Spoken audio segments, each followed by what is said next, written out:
કડોદરામાં સામાજિક તત્વોના ટોળાએ ચોકીમાં તોડફોડ કરવાની ઘટના પ્રકાશમાં આવી છે। બુટલેગરની અટકાયત રોકવા આવેલા 15થી વધુના ટોળાએ તોડફોડ કરી।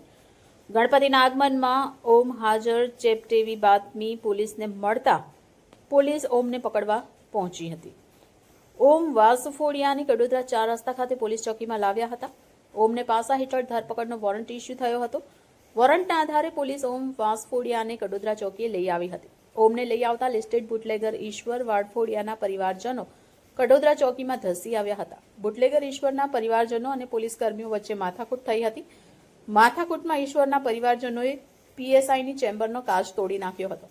માથાકૂટમાં હેડ કોન્સ્ટેબલ કનકસિંહના હાથમાં ઈજા પણ પહોંચી હતી। તોડફોડ કરી ટોળું ભાગી છૂટ્યું હતું। જોકે ટોળામાં આવેલા 11 અસામાજિક તત્વો સહિત મહિલાને પણ પોલીસે પકડી પાડી। હાલ પોલીસે 20 જેટલા લોકો પર રાયોટિંગનો ગુનો અને ફરજમાં રોકાવટ નોંધી વધુ તપાસ હાથ ધરી છે। ઓમ વાસફોડિયાને પાસા હેઠળ અટકાયત કરી જેલ હવાલે કરવામાં આવ્યો છે।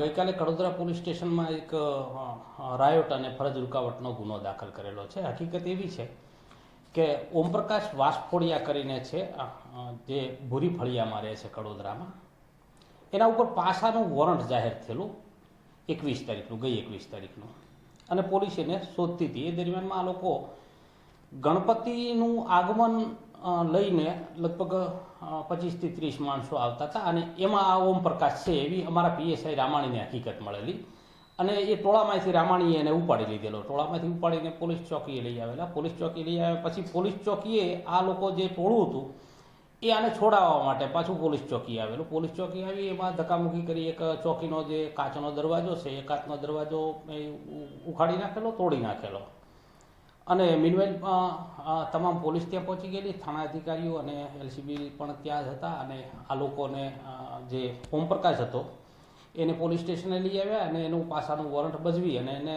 જેલ હવાલે કરેલો છે। અને બાકીના 11 વિરોધમાં ફરજનો રૂકાવટ અને રાયોટિંગ મુજબનો ગુનો દાખલ કરેલો છે, અને બીજા 12 કે 13 જણ માણસો છે, એમ કુલ ટોટલ 20 માણસો ઉપર ગુનો દાખલ કરેલો છે, અને બાકીના માણસોને પકડી લીધેલા છે અને પકડવાના માટેની કાર્યવાહી ચાલુમાં છે।